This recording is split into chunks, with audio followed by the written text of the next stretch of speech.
Now, we know China's in the spying business. I mean, right now we've got an international confrontation after China sent a massive balloon 61 metres high to spy over the United States until it was shot down. A second balloon has been found flying over South America. But China's spying can actually be much closer to your home. And people who buy electric cars could be most at risk. Joining me is Sky News investigations reporter Jonathan Lee. Jonathan, what have you found out? Well, Andrew, it all comes down to data, privacy and security. Does it matter? Well, it certainly should matter to you if you're a journalist, a politician, a dissident, an activist, a member of a diaspora who is perhaps concerned, but it should also matter to the everyday Australian.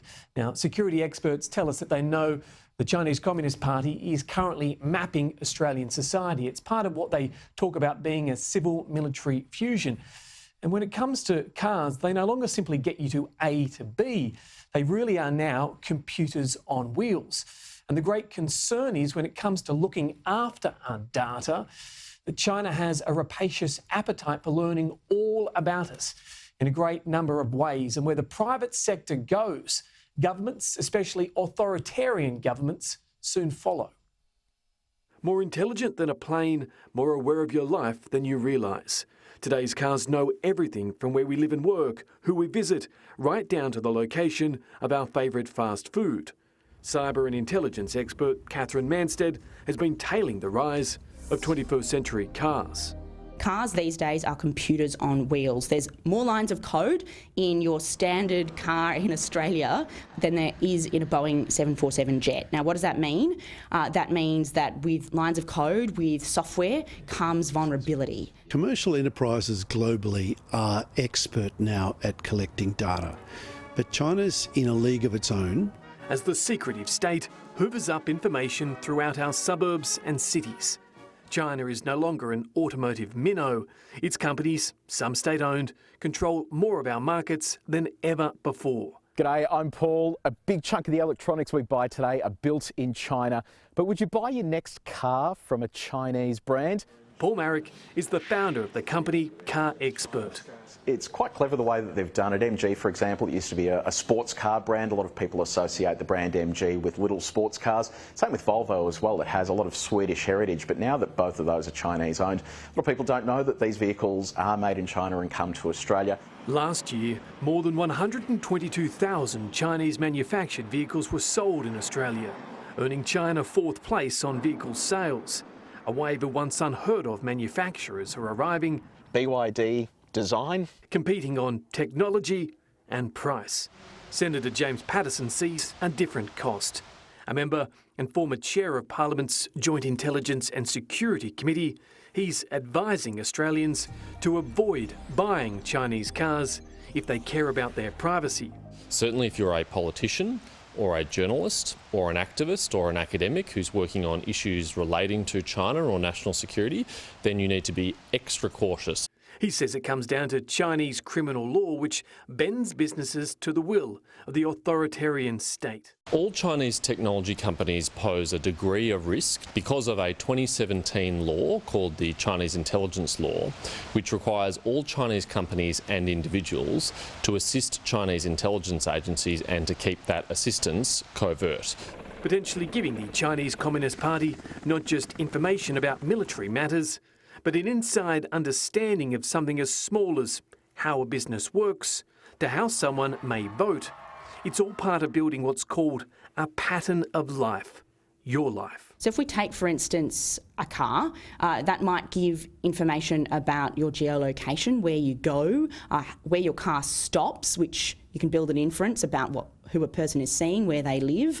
That is enough to start building a pattern of life. And then we pair that with network data, who your contacts are, who you speak to most frequently. You start to build a really rich picture about who you are, what you do, what you stand for, and even where you are at any given time. When we're talking about things like code, it is everywhere in a vehicle today. Yeah, exactly. Everything from the screen there to me putting, you know, an air-conditioned seat on. In fact, if I get my phone out here, I've got my Ford Ranger in this car park here. I can remotely start the car. I can remotely see where the car's located. I can do all manner of things just using my phone.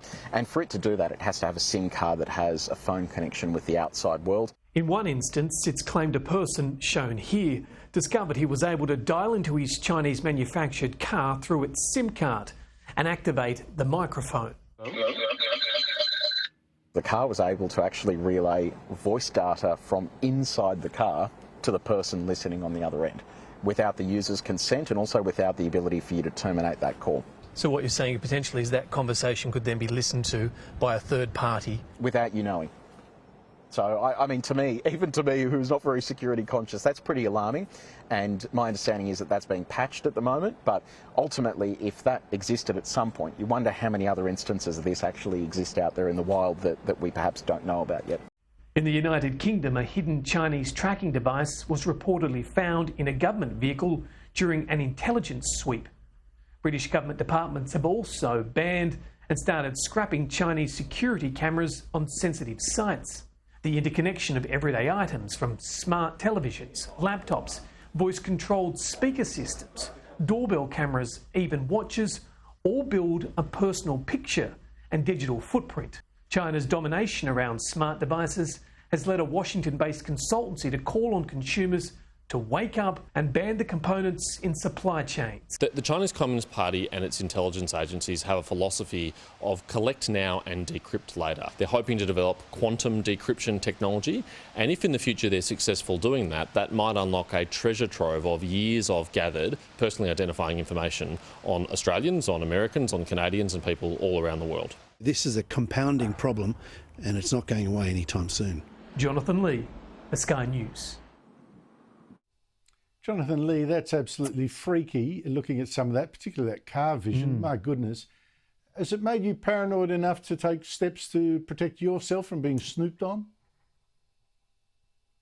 Well, it was actually what sparked the story, Andrew. I was looking at what vehicle I could buy my family. We've got a first child on the way. There's a wave of new Chinese vehicles entering the market now. They're cheaper. Were they actually safe? Did they look after my privacy? It ends up coming down to, are you willing to pay more for a car which is purchased potentially from a peer-level democracy, or are you potentially looking for something cheaper? We need to protect our data and our privacy, but what levels are we willing to go to do that? And it's worth remembering also, Andrew, that we might be using our smartphones and our smart watches, but it also says as much about them when we turn them off. If somebody wants to find us, they might say, well, you're always on your phone. You use that every 4 minutes. But for a period in time, you switch that off for an hour. That's not normally what you do. What was the person up to then? And that might stand out. That's how clever our smart devices are now, Andrew. They say everything about us, what our passions are, what our fads are, and also it helps governments determine who we are, what we believe in, and who we hang out with. Well, I don't want to talk to you anymore about this. I'm getting so paranoid already. I mean, I've got this Lenovo, a Chinese-made laptop right in front of me. Goodness knows what that's broadcasting back to Beijing. Jonathan Lee, thank you so much indeed.